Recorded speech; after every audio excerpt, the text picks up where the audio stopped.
Queridos irmãos, em nome de Deus, de Jesus e dos Espíritos, encarregados dos trabalhos de divulgação dessa casa, começamos mais um momento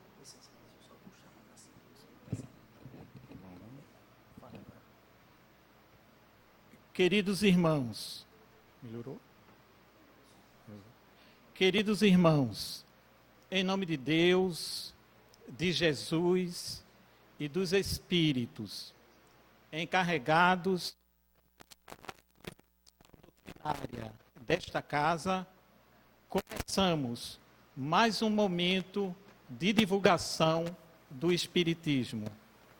O tema da tarde é uma passagem evangélica na qual Jesus, ao cruzar num barco o mar da Galileia, junto aos seus discípulos, em dado momento a embarcação é alcançada por uma tempestade. Diz o texto evangélico que Jesus se encontrava num momento na proa, que é uma parte da embarcação que fica mais anterior ao meio da embarcação. Seria a parte traseira de uma embarcação. E ele na proa, os textos evangélicos dizem que ele estava como se estivesse descansando. Os discípulos chegam até Jesus e fazem a seguinte abordagem: Mestre, não vês que nós estamos ameaçados? Ou seja, eles estavam querendo que Jesus desse uma resposta e, de um certo modo, achando estranho o comportamento de Jesus, que aparentemente estava alheio, digamos assim, ao perigo daquele momento, já que as pancadas do mar estavam atingindo o barco e eles estavam correndo perigo. Jesus, então, nesse momento em que ele é abordado, ele aproveita o momento e faz duas perguntas aos discípulos.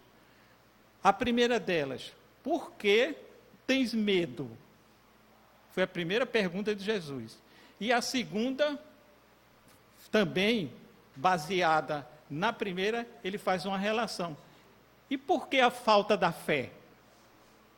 Então, primeiro, ele levanta a questão do medo e, sucessivamente, faz um destaque à questão da falta de fé que os discípulos estavam denotando naquele instante. Olha, é natural que em qualquer embarcação, em qualquer meio de transporte, quando haja alguma alteração, isso provoca em nós uma resposta imediata. É uma surpresa de um pneu que de repente fura, é um problema mecânico no veículo, seja qual for o incidente que ocorra no meio de transporte, vai nos deixar em estado de alerta. A priori, parece até que Jesus está um pouco menosprezando a manifestação daquela reação dos seus discípulos. Porque perguntar, por que tanto medo? Não dá essa ideia? Passa até a ideia que Jesus estava subestimando o perigo de uma tempestade. E por que essa falta de fé? Aí, meus irmãos, a gente vai levar o assunto para um nível de interpretação que é necessário quando se trata de avaliar os textos evangélicos. Quando a gente pega qualquer texto evangélico, a gente tem um recurso que seria um recurso hermenêutico, um recurso pedagógico, para a gente entender o que está acontecendo ali. Aí já dizia Orígenes, há muito tempo atrás, matar, tirar a letra que mata e pegar o espírito que vivifica. Quer dizer que todo texto evangélico, seja uma parábola, seja uma narração, seja uma circunstância da vida pública ou da vida privada, seja algum acontecimento que provocou uma comoção, um efeito público, todo ele, a gente primeiramente pode descobrir uma espécie de uma equação espiritual. A primeira questão que nos levanta: o que é que nessa passagem nós podemos identificar Deus, o amor e a verdade? Aonde está Deus, o amor e a verdade nessa passagem? Aí a gente vai entender que ali existe uma figura de linguagem, existe uma metáfora. Não podemos literalizar e imaginar que muitas passagens de Jesus, porque vocês vão encontrar uma outra passagem, não é a mesma, em que Jesus anda sobre as águas. Não é essa passagem. E às vezes a gente se prende ao fenômeno físico. Muitas vezes a gente atribui a Jesus poderes sobrenaturais, e a gente sabe que Jesus foi muito claro quando disse: eu não vim destruir a lei, mas dar cumprimento a essa lei. Jesus não precisa fazer fenômenos físicos. Tanto é que no texto, os discípulos, depois que Jesus fala, e Jesus, segundo o texto evangélico, ele consegue parar os ventos e suspender a convulsão do mar. Então ele para o vento e emudece o mar. Os discípulos ficaram: eita, que coisa fantástica! Mas é figura de linguagem. Por que é figura de linguagem? Porque todas as questões colocadas por Jesus diz respeito às nossas necessidades no tocante ao processo de evolução intelectual e moral que estamos atravessando. Tudo que Jesus veio despertar em nós é o poder extraordinário que temos de lidar com as nossas faculdades e colocar as nossas faculdades em evidência e produzir por meio delas as respostas satisfatórias, sejam para fenômenos de ordem física, material, seja para fenômenos de ordem moral e emocional. A tempestade que Jesus veio aplacar, acalmar, são as tempestades do dia a dia. Então, metaforicamente, estamos querendo dizer que nós somos como se fôssemos uma embarcação. Estamos atravessando o mar da existência atual. E dentro dessa embarcação e do percurso que estamos adotando, não tem momento que vai acontecer interferências, não tem momento que as águas vão estar convulsas. Inclusive tem textos, tem músicas, inclusive tem uma música que diz: se as águas do mar da vida quiserem te afogar, olha aí, segura na mão de Deus. Então, ali naquele momento, seja qual for os fenômenos que estivermos vivendo, estará ali presente as leis de Deus. Estarão ali presente Deus. Afinal de contas, somos seres indestrutíveis. Somos seres que não vamos nos desorganizar enquanto estrutura espiritual. Mas como estamos num processo de evolução, essa evolução se dá a partir do pleno exercício de nossas faculdades. E as nossas faculdades são as intelectuais e as faculdades morais. Quando se diz evoluir espiritualmente, estamos querendo dizer, ou está se querendo dizer, que esse processo diz respeito ao uso das faculdades. Começando pela consciência, aí vai se conjugando sinergicamente a presença da inteligência, da razão, da vontade, do livre-arbítrio, da produção, da fábrica de sentimentos e de virtudes que nós somos, Porque fomos criados, segundo o Espiritismo, simples e ignorantes. Mas essa simplicidade e essa ignorância se diz respeito apenas ao fato de quando fomos criados, não tínhamos ainda a condição de sermos classificados, nem como os bons e nem como maus. Precisávamos ser experimentados, provados. A gente precisa de testar. A gente precisa de conhecer. Por isso que Jesus foi bem claro: conhecereis a verdade, e a verdade vos libertará.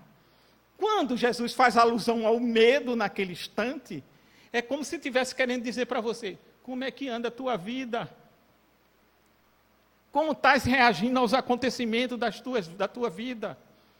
Como estás lidando com as circunstâncias da tua vida? O que está acontecendo com os momentos existenciais da tua vida? E nesses momentos existenciais, o que é que vai acontecer? Desafios, pressões, tensões, estresse. Em alto mar, aquilo abarroando, não provoca um estresse? Agora veja que coisa curiosa é o ser humano. Existem determinados tipos de turismos, que as pessoas entram em barcos, por sinal, abrindo aqui um parêntese, com barcos muito bem equipados tecnologicamente, que eles chegam no meio da tempestade, e quando a água bate vamos dizer assim, na parte mais visível do barco, aí todo mundo faz, como se fosse uma brincadeira. Como se estivesse num parque de diversões. E cada vez que o barco é acicatado, as pessoas dão um grito de alegria. Eita, que bom, que maravilhoso. Mas olhe, as tempestades que fazemos referência são as tempestades do cotidiano, da nossa cotidianidade. Aí é aquele momento específico, particular que estamos vivendo. É aquilo onde já conseguimos acumular enquanto experiência. É a nossa bagagem, é o nosso repertório. Aí vamos nos ver no campo da afetividade, nos relacionamentos uns com os outros. Aí a gente vai ver no campo da profissão, da atividade profissional. A gente vai ver no campo das relações familiares. Vamos ver no campo da sociedade, da comunidade. Aonde tiver a nossa esfera de atuação, vai haver momento de tempestades. E essas tempestades, muitas vezes, vão provocar em nós uma espécie de uma paralisia, uma espécie de uma apatia. Aí pode vir uma desmotivação, pode vir frustração, pode vir propriamente o medo, pode vir uma excessiva ansiedade, pode vir falta de perspectiva, pode vir interferência de interpretação do que está acontecendo, porque uma mente convulsionada é uma mente que não consegue concatenar bem as ideias. Mas na natureza, tudo que é agredido se defende e na defesa se fortalece. Por excelência, somos seres espirituais. Temos a primazia do pensamento. E o pensamento não é só o aspecto da articulação, da elaboração das ideias bem sofisticadas. O pensamento também envolve a emoção, também envolve os sentimentos. E aí, a partir das emoções, dos sentimentos, a gente vai construindo um processo de alinhamento que vai dando as respostas necessárias para sabermos lidar com aquilo que está acontecendo e, consequentemente, buscarmos soluções. Tem uma passagem que diz, é um ditado que tem uma profundidade muito grande, quando fala: dai-me força, porque o dia a dia está sempre nos mostrando algo. Dai-me força para saber lidar aquilo que eu possa modificar, aquilo que eu vou modificar. que é necessário que eu modifique, que a modificação vai fazer parte do processo de recuperação. Dai-me forças, dai-me fé, dai-me ousadia, dai-me criatividade. Olha que palavra bonita, criar uma atividade. Dai-me algo que eu possa opor-se àquilo.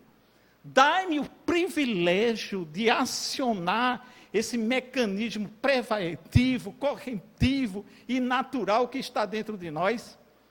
Aí a gente vai ver que quando falamos de Jesus, é interessante ver esses elementos sinérgicos. Não tem nenhuma passagem de Jesus que seja contraditória, que se opõe à outra, mas são passagens que se somam, que criam uma equação bem elaborada e que produzem resultados satisfatórios, mas conforme a capacidade intelectual e moral de cada um. Por isso que é importantíssimo você se intelectualizar e moralizar-se sempre. Aí estará a sua fé, aí estará a sua sustentabilidade, aí estará o seu alimento espiritual e a sua evolução. Se estamos aqui de passagem, por que temer as tempestades? As tempestades existem para provocar em nós uma reação e, a partir dessa reação, fazermos com que surjam crescimento, desenvolvimento e amadurecimento. Aí os discípulos, naqueles instantes, foram capturados por Jesus, foram flagrados por Jesus em sua intimidade, que ia mais além do que aquilo que estava acontecendo. É uma prova que muitas vezes os acontecimentos da vida vai nos pegar, levando em consideração ao como nós nos encontramos naquele instante. Aí, digamos, você muitas vezes é afetado por algo.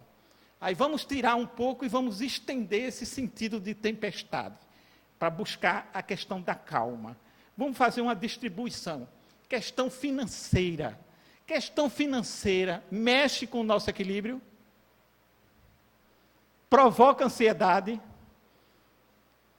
preocupação, nervosismo. E aí, ansiedade, preocupação, nervosismo, não dá uma sensação de consumismo interno, desgaste de energia? Olha aí, já não é ou não é uma tempestade? Se não é, é o prenúncio. Mas aí, isso acontecendo, está nos remetendo a quê? Entendermos o que ocorreu. Fazermos um retrospecto. Levantarmos, ora, o que está acontecendo comigo? Por que eu cheguei a esse ponto? Entendeu aí?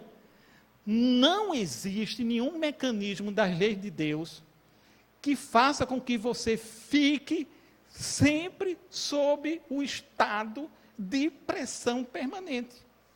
Não. Aquilo ali vem para que você produza uma resposta. Busque um processo de reconfiguração. Entenda o que aconteceu, identifique os pontos que foram somados, tudo proveniente das suas experiências. Vejam se lá atrás aconteceu precipitação, erro de cálculo, erro de planejamento, erro de organização, que fazem parte da nossa natureza. Entre aspas, o erro faz parte do processo de aprendizado nosso. Isso não significa que a gente vai ficar o tempo todo errando. Mas é preciso a gente entender isso. É muito comum a gente pegar textos bíblicos, e tem textos bíblicos que até são engraçados. E às vezes a gente até de uma maneira rápida descarta certos textos bíblicos. Mas tem um texto bíblico que diz respeito a Jonas. Alguém a gente vai falar da história de Jonas aqui? É bem curioso, é um texto do Antigo Testamento. Olha que coisa curiosa e como a gente vai conseguir fazer um amarrado com a passagem de Jesus. Cada um de nós aqui Nunca se julgue uma pessoa insignificante. Nunca se julgue que esteja eximida ou abstraída de uma missão.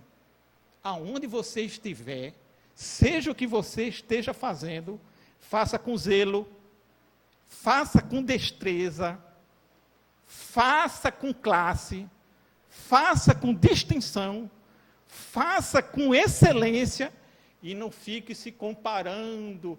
Eita, que atividade tão minguante, que atividade tão insignificante. Faça com classe. Você é um ser espiritual e você tem que estar além das convenções. Você tem que ter essa certeza. O patrimônio espiritual que está com você é inalienável. E todo o trabalho, quando é feito, bem feito mesmo, aí a gente vai até Jesus e vai escutar ele dizer para nós: por que fostes fiel em pequena coisa, que na verdade não existe pequenas coisas, existe fazer coisas supostamente pequenas de uma forma grandiosa, certo? E não esperar os retornos imediatos segundo nossa percepção. Espiritualidade está aplaudindo você a todo momento. Está ali observando, mas não está lhe castrando. Não está fazendo de você uma marionete. Não está fazendo com você um jogo de imposição. Mas está te despertando a todo momento. Está te clareando. Está te iluminando. Você tem poder para isso. Aí vai Jonas, olha que coisa interessante. Jonas, ele era, para quem não sabe, Jonas é considerado um dos profetas. Nos textos bíblicos existem os grandes profetas e os profetas considerados menores. Jonas era um dos considerados grandes. E ele, certa vez, recebe uma orientação, entre aspas, porque os textos bíblicos antigos, a todo momento a gente vai encontrar Deus falando diretamente com os profetas. Como se fosse assim, Deus se materializando.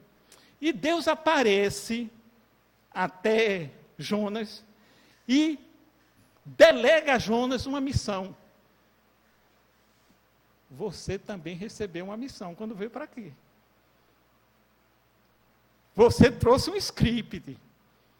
E muitas vezes, no campo que a gente está mais incomodado, mais insatisfeito, que a tempestade está batendo em nós, intimamente falando, é muitas vezes o campo da missão, que a gente às vezes está querendo fugir. E ele foi convidado a ir até Tarsis, na Espanha, para cumprir uma missão. Ou melhor, desculpem, a Nínive. Ele foi convidado a ir a Nínive, que era uma região de muitos pecadores, para cumprir uma missão. Aí sabe o que ele faz? Pega o navio e, no lugar de ir para Nínive, ele desloca o seu destino e vai para Tarsis, na Espanha. Pega o navio. Gente, quando está o navio em alto mar, diz os especialistas em tempestades, que as tempestades mais violentas ocorrem em alto mar. Vários fatores podem provocar uma tempestade. A gente vê alteração das correntes oceânicas, velocidade do vento. Então, muitas vezes, a tempestade chega de uma maneira que, se o navio não estiver bem estruturado, e ele foi. Existia, na época, uma espécie de era como se fosse um chavão, era como se fosse uma crença comum, de que, quando tivesse uma tempestade, e dentro da tripulação, essa tempestade fosse muito ameaçadora, a culpa seria de alguém. Olha para aí. Se atribuía à tempestade, a falta de conhecimento, deve ter algum culpado. Não é que a embarcação de Jonas chega em alto mar e começa as águas violentamente a baterem as paredes do navio e ameaçando a tripulação e levando à suposição de que o navio iria à deriva, quando Jonas também estava dormindo. Aí foram acordar Jonas e contaram que a embarcação estava já a perigo de ir à deriva. Sabe o que foi que aconteceu com Jonas? O que o Espiritismo está pedindo que aconteça conosco a todo momento. Jonas começou a fazer uma reavaliação, análise, reflexão, introspecção, capacidade de identificar os pontos fortes e fracos que constituem a nossa personalidade. Entendimento para que a gente perceba que o nosso temperamento, a nossa personalidade, não é fruto de algo que está acontecendo extemporaneamente.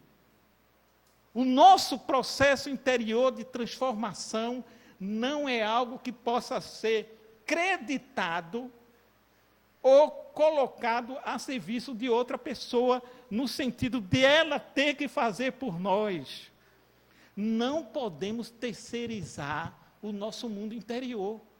Muito embora todo o processo de elevação só acontece quando conseguimos atravessar o mundo íntimo do outro. Atravessar o mundo íntimo do outro sem invadi-lo, sem conspirar contra a felicidade dele, sem sabotar a vida dele, mostrando confiabilidade, mostrando dignidade, mostrando honestidade, mostrando justiça. O que foi que aconteceu com Jonas? Botou a mão na cabeça e disse: minha culpa. Esse navio está assim por causa de mim. Eu não estou querendo dizer que vocês vão sair daqui com sentimento de culpa, não. Tanto é que não há sentimento de culpa na visão espírita que nos paralise.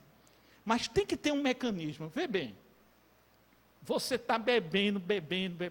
Não tenho nada contra bebida, mas só um exemplo. Vai bebendo. Quando, em dado momento, você é acometido por uma doença, e essa doença, digamos assim, aponta na direção da cirrose. Aí chega o médico e diz: se você não parar, você vai morrer. Me diga aí, se não fosse a cirrose, ele pararia? Pararia por ele mesmo? Não haveria motivo, né?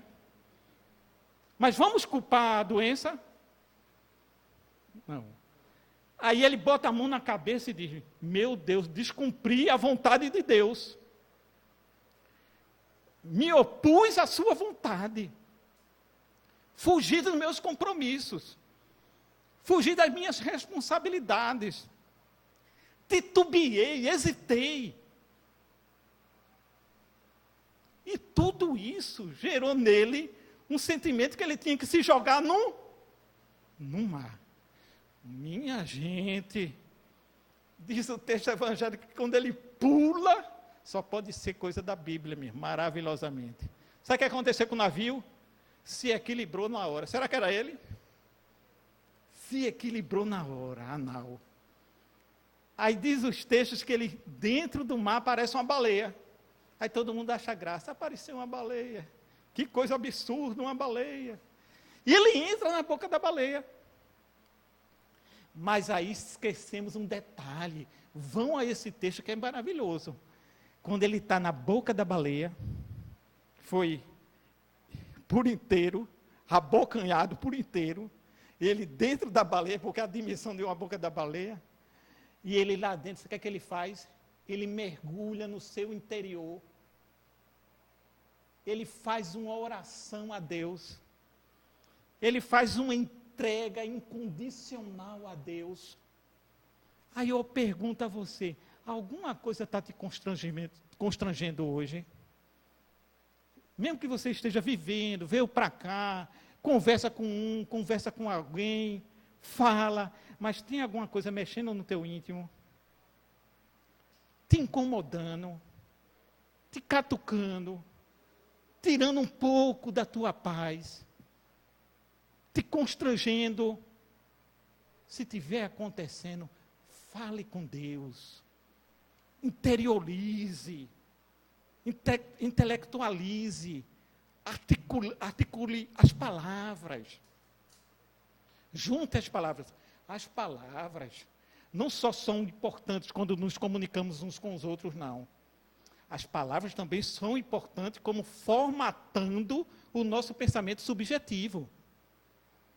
Muitas vezes você está sentindo uma dor, um constrangimento. A dor vai criar um sistema de dolorido dentro de você.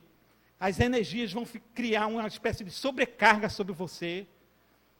Vem uma amargura, vem um mal-estar.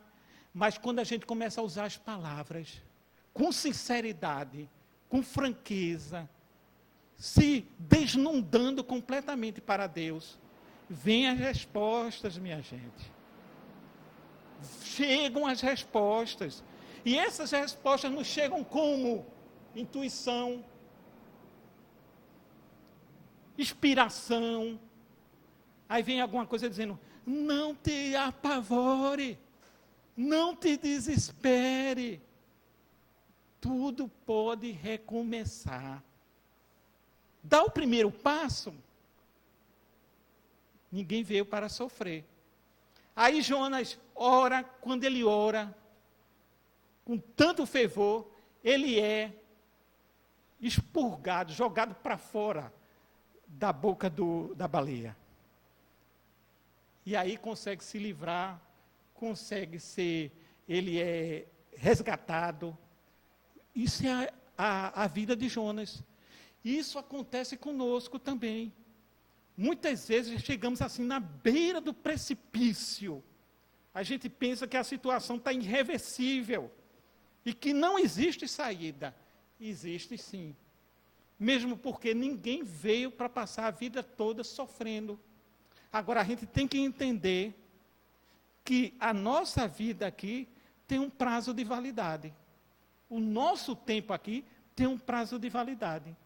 E que a gente não pode supor que as soluções que nos apresentem sejam uma solução que crie um escafandro, crie uma proteção para todo um conjunto de situações nas quais estamos sujeitos. Às vezes a gente se livra de uma situação e chega... Puta. Não é? Não tem aquele ditado que diz, quanto mais eu rezo, olha, mais assombração aparece. Até com máscara eu vi. Até a assombração aparece. Porque no fundo, a gente não quer problema. A gente não quer dificuldade. Mas as dificuldades e os problemas aparecem porque a gente pode resolvê-los. A gente pode, de fato, entender e transformar e reverter e converter uma situação. Aparato para isso a gente tem. Quando a gente se expressa e se manifesta numa intencionalidade, visando a algo positivo e construtivo em nossa vida, aí chegam uma série de orientações. Essas orientações vão chegando, vão sendo ministradas, e pelo sistema de captação da intuição, da nossa sensitividade, da nossa telepatia, a gente vai fazendo com que as coisas funcionem. O que não podemos aceitar é que venhamos a continuar patrocinando, consciente ou inconscientemente, relacionamentos doentios. Relacionamentos doentios fazem bem. A gente tem que acreditar nisso, gente. Não faz bem. Se não faz bem, a gente tem que retrucar. A gente tem que reagir. Chega desses automatismos, desses mecanismos automáticos que fazem com que a gente reaja de uma maneira intempestiva. Muitas vezes os mecanismos da tempestade estão dentro de nós. Eclodem de uma forma. Não tem aquela situação que quando a gente olha assim, André Luiz disse que nós temos um anjo dormindo e, às vezes, um leão acordado. E tem gente que diz, eu sou assim, eu nasci assim, vou viver assim. Sempre Gabriela. Sempre Gabriela. Tem outros que diz, pau que nasce torto, morre torto. E com essas crenças, como é que a gente quer a transformação interior? Às vezes, a gente não associa espiritualidade, espiritualização, religiosidade com mudança de comportamento. A gente não faz essa associação. E quando chega num local na qual a pregação está dando muita ênfase a isso, a gente diz, ih, rapaz, fosse a Uniluz hoje, fui na Uniluz. Foi a palestra do Luiz Alberto? Foi a palestra do Luiz Alberto. Aquilo ali não foi uma palestra, foi uma palestra. O homem meteu o pau para tudo que é lado. Não foi uma palestra, foi um sermão. Mas preste bem atenção, Jesus chamava a atenção de cada um de nós. Jesus era uma pessoa que ia no nosso íntimo, alcançava os nossos pensamentos. Olha, você pode sair daqui e voltar para a sua residência. Eu vou para o meu apartamento, eu vou me descansar. Eu vou passar a noite tranquilo para me preparar para amanhã. Mas a sua verdadeira casa, a sua verdadeira residência, é a sua mente. São os seus pensamentos, dos quais você não pode subtrair-se. E quando a gente vai pensando certas determinadas situações, os nossos pensamentos vão criando matrizes, e essas matrizes vão criando uma espécie de alfabeto, de linguagem dentro de nós, que são as palavras. Então, os pensamentos vão formar as palavras de tão repetidas, mais cedo ou mais tarde, vão se transformar em ações.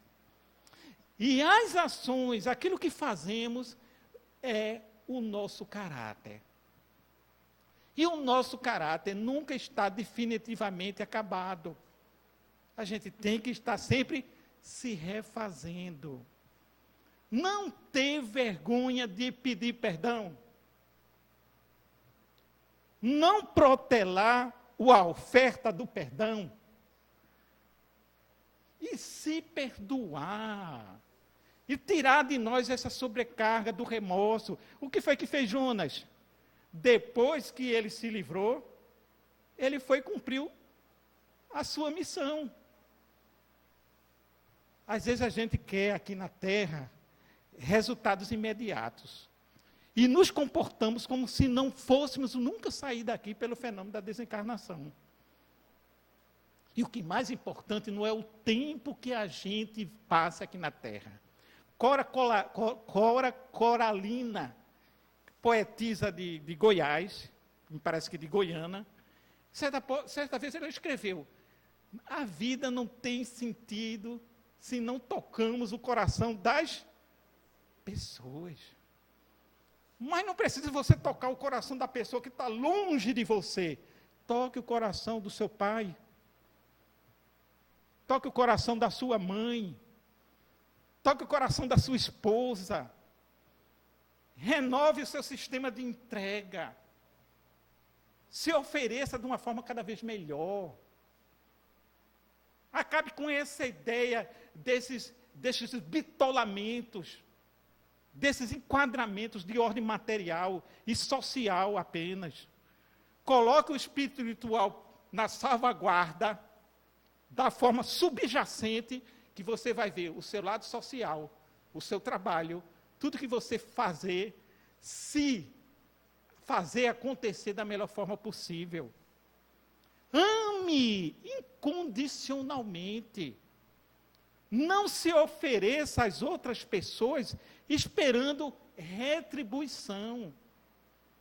Faça com que essa retribuição seja facultativa. Mas a partir da forma de você agir, faça sempre com fidelidade. Não desista do seu ato de amar. Muito embora esse ato de amar, em dado instante, possa não se efetivar devido às diferenças entre nós.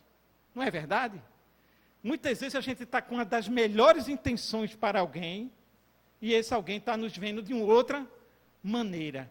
Vamos desistir dessa pessoa, mas também vamos deixar com que essa pessoa gradativamente vá fluindo, vá crescendo. Quando Pedro, um dos discípulos que chegam até Jesus, falando da tempestade, era Pedro, um dos discípulos. E a gente sabe que Pedro tem aquela questão na sua vida da negação. Todo mundo lembra da negação de Pedro, não é isso? Que negou 3 vezes. Mas pouca gente vai lá mais dentro do Evangelho e vê que quando Jesus passa 40, depois da sua ressurreição, né, digamos assim, ele passa 40 dias no deserto, acompanhando perispiritualmente no deserto, digamos assim, os textos evangélicos, e aparecendo aos discípulos. E ele aparece a Pedro depois da sua desencarnação de Jesus, digamos assim, entre aspas, a sua saída do plano espiritual, ele aparece a Pedro. E sabe o que ele diz a Pedro? Interessante. Pedro não negou Jesus 3 vezes. Jesus faz uma pergunta a Pedro, que eu acredito que Jesus está fazendo essa pergunta a você agora também. Perguntou 3 vezes a ele: Pedro, você me ama? Aí Pedro: amo. Aí Jesus: Pedro, você me ama? É como se quisesse que a resposta de Pedro viesse cada vez mais lá de dentro, da convicção, da consciência. E ele pergunta 3 vezes a Pedro: você me ama? Nós, pelos pensamentos, pelas palavras, pelas ações, estamos a todo momento, pelas leis da vida, sendo provados, sendo testados. E de alguma maneira, está fluindo aí uma pergunta natural, heurística. Você ama a Jesus? Você está se amando? Você está promovendo o amor dentro de você? Você está priorizando o amor? Você está usando o amor como princípio de vida? Porque às vezes a gente não sabe. Ficamos reféns dos acontecimentos, das situações. Às vezes a gente fica buscando bodes expiatórios. Mas, rapaz, a vida é tão grande, é culpa daquilo, é culpa por lá, é culpa por lá. Claro que todo mundo tem culpa de algum modo. Claro que todo mundo tem uma parcela de culpa, ninguém está querendo dizer isso não. Mas o fato de existirem culpados, tira de você a capacidade de trabalhar,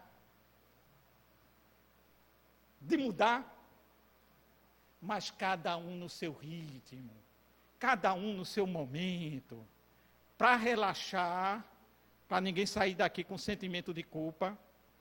Conta que certa vez os bichos resolveram fazer uma festa na floresta. Aí estava todo mundo reunido lá. Diz o nome de um bicho. Leão, estava o leão. Diz outro. Macaco não podia faltar, né? Macaco, leão, diga outro. Como? Um tigre, foi convidado pelo leão. Fala mais. O elefante, girafa, tinha tudo. Agora, sabe quem estava lá também? A preguiça. A preguiça estava lá. E sabe quem era a anfitriã? Você está rindo aí, quem era a anfitriã? Era a cutia. Olha lá, cutia com jeito, tal. Pequenininha, mas olha, capacidade de articulação, capacidade de inteligência, capacidade de generalização, capacidade de ver o espectro das coisas, capacidade de ver antes da pele, da fisionomia e da superfície. Aí, o que é que ocorreu? A cutia foi fazer a festa armada no meio da floresta. Foram fazer uma festa bacana, tal. Daqui a pouco deram conta que faltava o ingrediente principal. Quando falta o ingrediente principal, como é que é? Tem festa? As mulheres foram primeiro dizer, não tem festa não. Sabe qual era o ingrediente principal? A farinha. Aí a cutia veio, eu não sei o que estava acontecendo na cabeça da cutia nesse dia, mas ela veio e disse, preguiça, vem cá. Vá lá na cidade e traga farinha para a gente fazer a comida, o banquete. Ela, tá certo. Aí saiu. A preguiça, gente. A preguiça é um animal que tem um comportamento biológico, que os movimentos da preguiça não são lentos, mas diz os especialistas, pode ter alguém aqui na área que conheça mais do que eu, que por fora ela é lenta, mas por dentro o metabolismo dela é extremamente ativado. Entendeu? Por trás, por fora de um modo, mas por dentro o outro, extremamente hiperativa. Nós somos assim também. Nós temos um mundo exterior que, se a gente não controlar bem, olha, o que sai de dentro de nós de força, de energia, de capacidade de trabalho, porque energia é capacidade de trabalho, de circulação dessa energia, de emanação dessa energia, de vibração, de transposição dessa energia, de levar essa energia a lugares infinitos. Aí ela foi. Aí o tempo foi passando, meia hora, 1 hora, aí começou a reclamação. Leão, estou com fome. Elefante, está parecendo um elefante mesmo. Esse elefante está muito mal. Eu só sei que era reclamação de tudo que era tipo de linguagem dos animais. Eu só sei que foi passando o tempo, 1 hora e meia, 2 horas, 3 horas. Dá para esperar tanto tempo assim? Vou perguntar ao leão aqui. O tempo foi passando, 4 horas. Aí a cutia, diplomaticamente, disse, meu Deus. Aí cada vez que um animal reclamava, cada vez que você reclama, o que é que acontece? Energia, insatisfação, comoção, mal-estar, mal-vibração. Isso vai causando danos psicológicos. Aí pode chegar o quê? A uma fobia. Pode chegar a um processo bipolar. Pode chegar a uma síndrome do pânico. Doenças psicossomáticas. Por quê?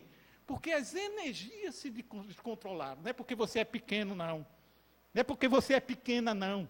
Você é grandiosa. Você tem um poder incalculável de promoção da verdade, do amor, da beleza. Mas descontrolou-se, não é verdade? E todo mundo gritando. Aí foi tanta gritaria. Tinham armado uma espécie de uma cabana com uma porta gigantesca. Aí a preguiça abre a porta. Diante de tanta gritaria, ela abre a porta. Aí vai botando a cabeça devagar. Aí faz assim, ó. Vê se eu, pelo menos a preguiça, eu vou ver se eu consigo imitar. Ó, não é assim?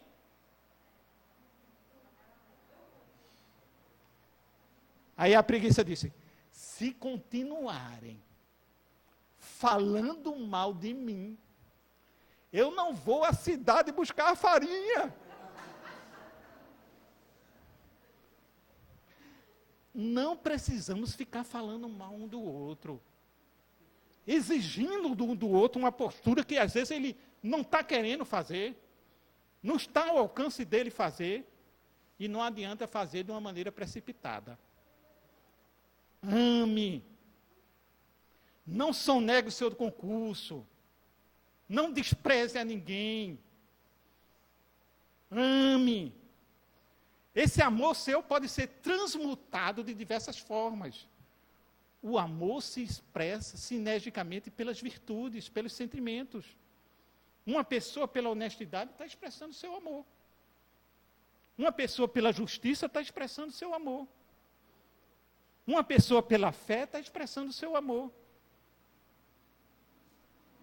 Uma pessoa que saiba agir com ética, com moralidade, com razão, com criatividade, com imaginação, com proatividade, com propostas de vida, de melhoria de vida, está expressando seu amor. Uma pessoa que em dado instante silencia, está expressando seu amor. Uma pessoa que dá o seu colo, está expressando seu amor. Alguém que dá a sua adesão, que endossa, que se compromete, que é cúmplice no bem, está expressando o seu amor. O amor e suas variadas formas de manifestação. Agora eu pergunto a você, podemos amar a Deus sem amar o próximo? Podemos amar o próximo sem amar a Deus? E podemos nos amar sem amar a Deus e o próximo? A gente vive diante de algo que representa um pensamento holístico. Quando você ama a Deus, automaticamente está se amando e amando ao próximo. Isso é maravilhoso. E não precisa ser isso de uma maneira assim, fantástica, escandalosa. Jesus dizia, quando for desamar, não amais ostentosamente, mas com simplicidade. Quando quiserdes orar, não fazer as coisas de uma maneira que possa se exibir. Com simplicidade. Mas se você perceber que Jesus não proibiu a caridade pública, não. A manifestação pública do amor.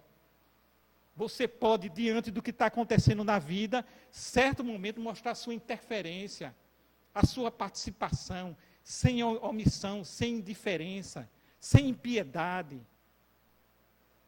sem falta de compaixão, mas agir com compaixão, com piedade, com misericórdia, com complacência. A gente é estímulos uns dos outros. A gente precisa um do outro, somos seres gregários, precisamos nos congregar. Agora, não precisamos dominar o outro, manipular o outro, querer que o outro se submeta à nossa vontade, castrar o outro, ser ditadura da vida do outro. Mas não é bom quando a gente faz as coisas com instantaneidade, com espontaneidade. Não é bom quando alguém te abraça naturalmente e diz, eu gosto de você, eu amo você. Não acalma a tempestade ou não é? Então, acalmar a tempestade, metaforicamente falando, em relação a nós, é comparando a questão da ação virótica sobre nós. Veja o vírus. Ele vem, vai no nosso sistema imunológico, ataca, e conforme a imunidade, ele vai encontrando força dentro de nós. Aí vai infestando, contaminando, afetando, minando e criando áreas mórbidas. Não é assim? O vírus? Aí vejam as tempestades da vida. Vem para cima de nós. Aí vai criando o quê? Medo, desconfiança, insegurança, instabilidade. Não é verdade? Muitas vezes faz com que a gente vá atrás de medidas rápidas, instantâneas para solucionar. As coisas ficam no meio do caminho. A gente corre um risco muito grande das ilusões, das fantasias, dos equívocos, dos erros. Mas como vamos opor-se a isso? Quais são os elementos que a gente vai se alimentar? Jesus, de novo, estava no deserto. Diz os textos evangélicos que o próprio mal se aproxima, representado por Satanás, pelo diabo, ou com o que seja. Se aproxima dele e faz uma tentação de Jesus no deserto. Foram 3. Mas a primeira tentação foi quando Jesus, o Satanás, ou o representante do mal, chega até ele e diz, mestre, fazei com que essas pedras se transformem em pão. Sabe o que foi que Jesus disse? Nem só de pão vive o homem, mostrando o quê? que tem o pão material, mas também tem um pão espiritual, que vai nos dar resistência. Resistência em que sentido? Qual vai ser os efeitos dessa resistência em nossa economia espiritual, em nossa estrutura pessoal, em nosso caráter? Mais confiança, mais fé, mais abnegação, mais capacidade de discernimento, mais capacidade de decisão, escolhas mais seletivas, mais capacidade de receptividade na relação com o outro, mais capacidade de oferta. Não falta elementos de explanação, é ou não é verdade? Por isso, se vocês pararem para pensar e ver a ajuda que estamos recebendo da espiritualidade a tanto momento, e que os espíritos não nos cansam de nos ajudar. Já pensou que os espíritos chegassem, se reunissem lá no plano espiritual e dizer, eu não vou mandar mais a gente lá no Uniluz, não. Não vou mais para o Uniluz, não. Mas a todo momento vem ajuda. E André Luiz tem um momento que ele nos ajuda, porque se é algo que a gente está precisando nesse momento de tanto estresse, de tanta tensão, preocupação, queira ou não queira, a gente está pisando em ovos, e como se fizéssemos numa corda bamba, eu diria a vocês,